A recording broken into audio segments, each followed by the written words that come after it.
Assalamualaikum warahmatullahi wabarakatuh.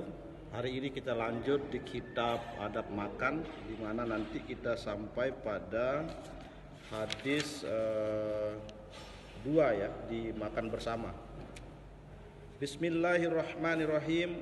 Wa anhu wa anna Rasulullah sallallahu alaihi wasallam qala inna syaitana yahduru ahadakum inda kulli syai'in min sa'nihi hatta yahdurahu inda ta'amihi fa idza saqatat luqmatu ahadikum falyakhuzha falyumit ma kana biha min azan summal yakulha wala yada'ha lisyaiton fa idza faraga falyal'aq asabi'ahu fa innahu la yadri fi ayyi ta'amihil barakah.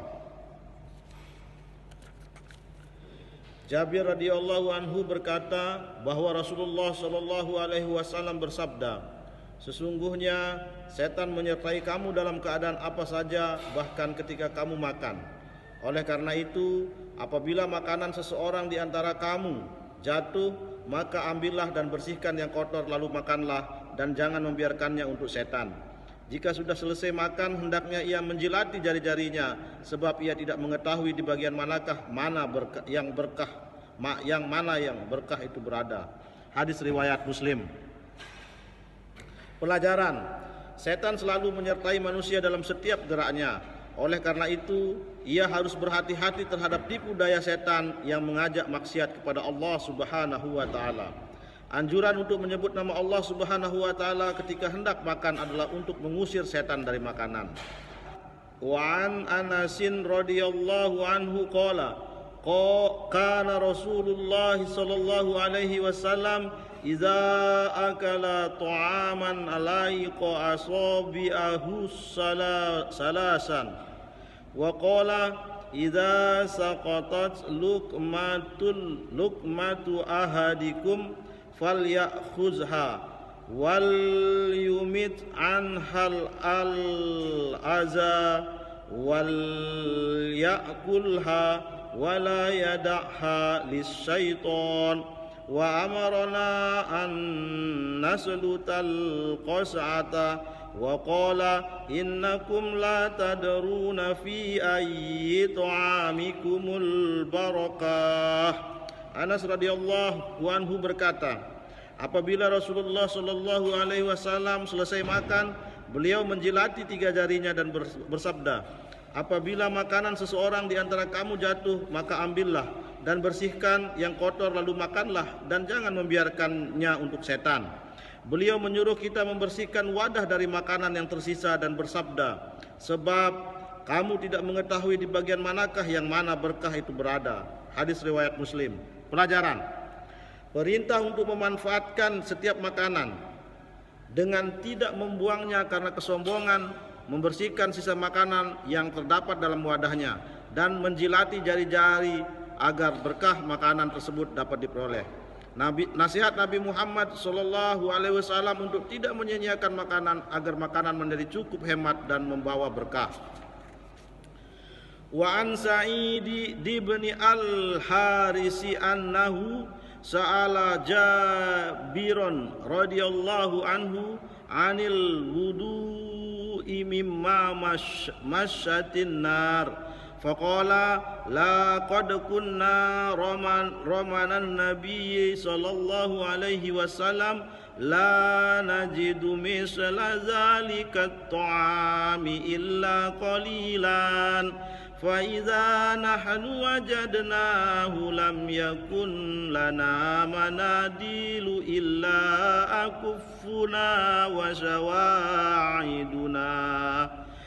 sawa'iduna wa akdamuna summa nusalli wa la natawadda'u Said bin Al-Haris pernah bertanya kepada Jabir radhiyallahu anhu tentang berwudu setelah makan makanan yang diolah dengan api atau dimasak. Jabir menjawab, tidak perlu. Dahulu hidup kami di masa Nabi SAW hanya menjumpai sedikit makanan seperti itu. Bila kami mendapatkannya dan kami makan, kami tidak mempunyai sapu tangan selain telapak tangan, lengan-lengan dan telapak kaki kami. Kemudian kami sholat tanpa berwudu terlebih dahulu. Hadis riwayat Bukhari. Pelajaran, hadis ini manasak menghapus perintah wudu setelah makan makanan yang diolah dengan api atau dimasak. Diperbolehkannya membersihkan sisa makanan dengan tangan atau yang lain jika tidak ada air untuk mencucinya atau sapu tangan untuk mengelapnya. Hikmah dari perintah itu adalah agar tangan tidak kotor karena debu ketika sujud dalam sholat. Kehidupan para sahabat yang sederhana dan tidak mementingkan urusan perut, mereka makan makanan yang tersedia. Kita lanjut ke makan bersama. An Abi Hurairah radhiyallahu anhu qala Rasulullah sallallahu alaihi wasallam, ta'amul al-isnaini kafis salasah wa ta'amus salasati kafil arba'ah.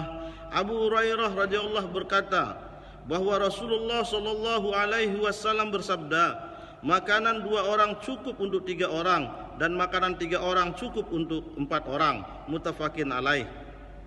Wa an Jabirin radhiyallahu anhu qala sami'tu Rasulullah sallallahu alaihi wasallam yaqulu ta'amu al-wahidi yakfil isnain wa ta'amu al-isnaini yakfil arba'ah wa ta'amul arba'ati yakfi fis samaniyah. Jabir radhiyallahu anhu berkata, aku mendengar Rasulullah sallallahu alaihi wasallam bersabda, makanan 1 orang cukup untuk 2 orang dan makanan 2 orang cukup untuk 4 orang dan makanan 4 orang cukup untuk 8 orang.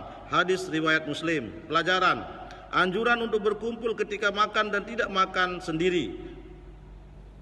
Anjuran untuk memberi makan orang lain dan seseorang cukup makan sekedar menutup rasa lapar. Dan yang terakhir, makan bersama dapat menyatukan hati, memberi rasa gembira dan memberikan berkah.